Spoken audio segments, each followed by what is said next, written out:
पिछले वीडियो में हमने जाना था बेसिक इन्वेस्टमेंट ऑप्शंस के बारे में और आज के इस वीडियो में ना हम वो टॉपिक डिस्कस करने वाले हैं जिसका आई एम श्योर आप सबको इंतजार था।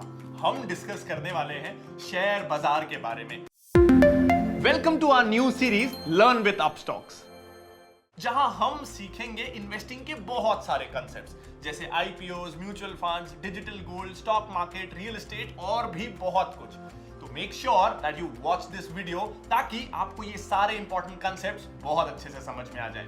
चलिए अब शुरू करते हैं कि आखिर ये शेयर बाजार है क्या। शेयर बाजार का सुन के ही ना बहुत से लोगों को डर लगता है। फैमिली और रिलेटिव्स तो यही कहते हैं कि शेयर मार्केट में पैसा मत लगाना, यहां पैसा डूब जाता है क्योंकि ये एक जुआ है या सट्टा बाजार है।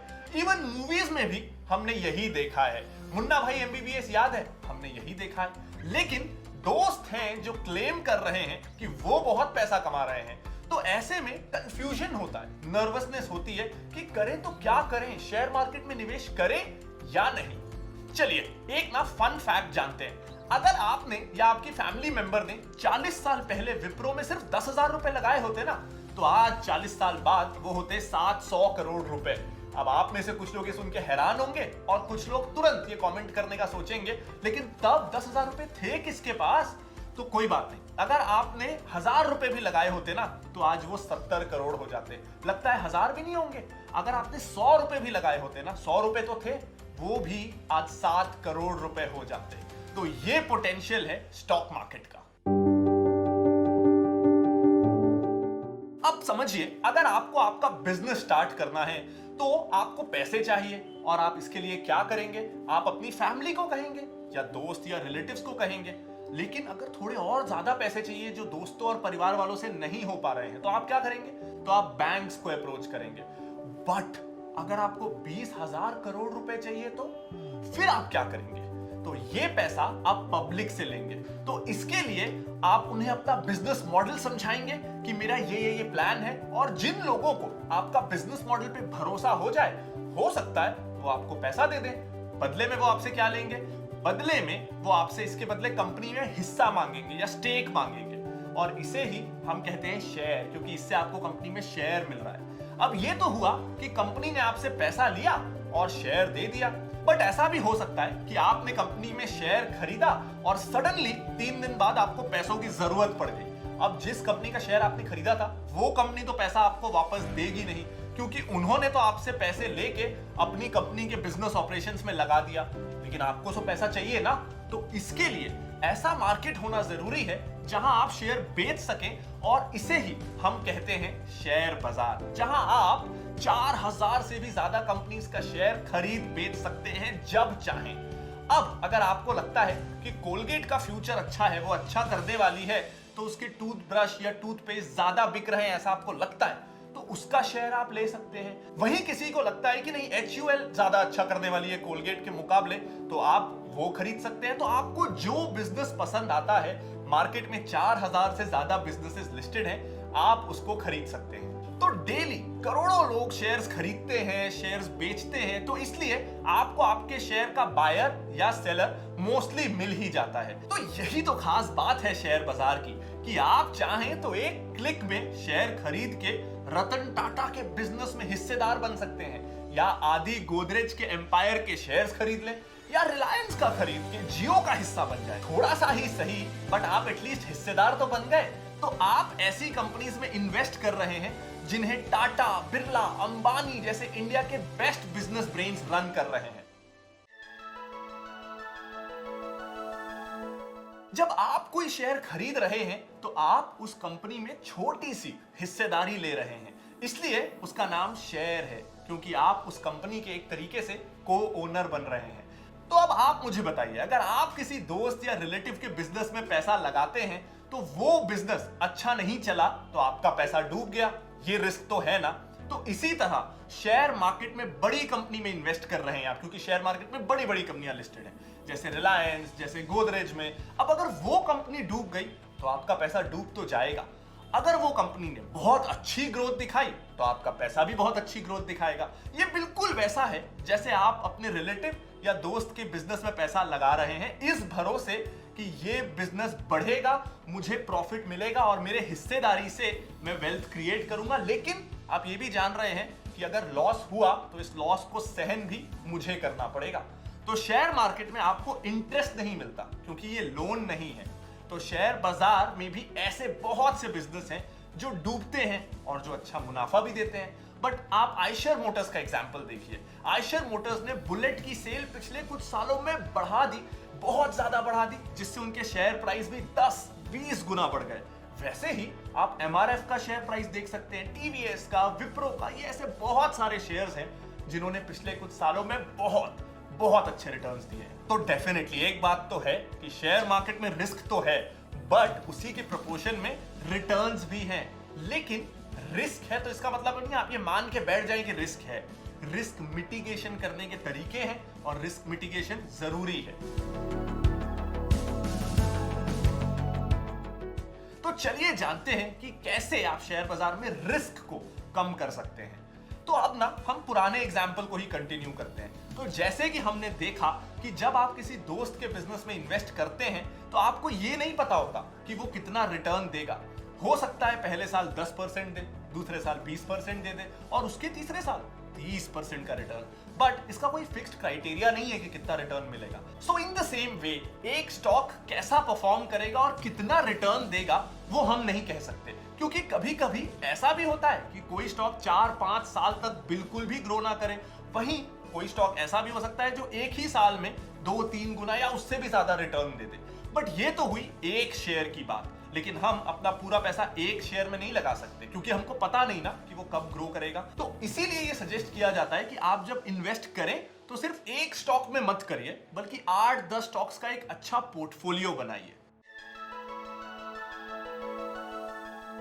अब हमने ये तो जान लिया कि शेयर क्या होता है और शेयर मार्केट क्या होता है। अब आप भी सोच रहे होंगे कि जब कंपनी ने पैसा ले लिया हिस्सेदारी दे के, तो फिर शेयर प्राइसेस डेली अप या डाउन क्यों होते हैं? कंपनी ने तो हमको हिस्सेदारी दे दी। तो इससे जानने से पहले हम ये जान लेते हैं कि शेयर मार्केट के मेजर पार्टिसिपेंट्स कौन होते हैं, क्योंकि आपको पता चलेगा कि ये पार्टिसिपेंट्स के कारण ही ना शेयर प्राइसेस ऊपर नीचे होते हैं। तो फर्स्टली हम जानते हैं रिटेल इन्वेस्टर्स के बारे में। रिटेल इन्वेस्टर्स हम और आप जैसे इन्वेस्टर्स। सेकेंडली हम जानेंगे इंस्टीट्यूशनल इन्वेस्टर्स के बारे में, जैसे म्यूचुअल फंड्स हो, गवर्नमेंट एजेंसीज हो, इंश्योरेंस कंपनीज हो और ऐसी बहुत सारे इंस्टीट्यूशनल इन्वेस्टर्स इस देश में हैं। इसके अलावा एक थर्ड कैटेगरी भी होती है एडवाइजर्स की, क्रेडिट रेटिंग कंपनीज की, एनालिस्ट की, इक्विटी रिसर्च फर्म्स की। ऐसी बहुत सारी कंपनीज होती हैं जो प्रिडिक्शन करती रहती हैं इकोनॉमी के बारे में, बॉन्ड्स के बारे में, गवर्नमेंट पॉलिसीज या फिर सीधा स्टॉक्स के बारे में। और ये सारी एजेंसीज, ये सारी कंपनीज दिन भर में या महीने भर में अपना ओपिनियन देती रहती हैं और इनके ओपिनियन से ना आपका, मेरा, इंस्टीट्यूशनल इन्वेस्टर्स का, सबका मूड बदलता रहता है। तो ये 3 ऐसे मेजर पार्टिसिपेंट्स हैं जो रीजन बनते हैं शेयर प्राइसेस के मूवमेंट का। अब रिटेल इन्वेस्टर्स का मूड कैसा है? क्या वो ऑप्टिमिस्टिक है शेयर मार्केट को लेके या पेसिमिस्टिक?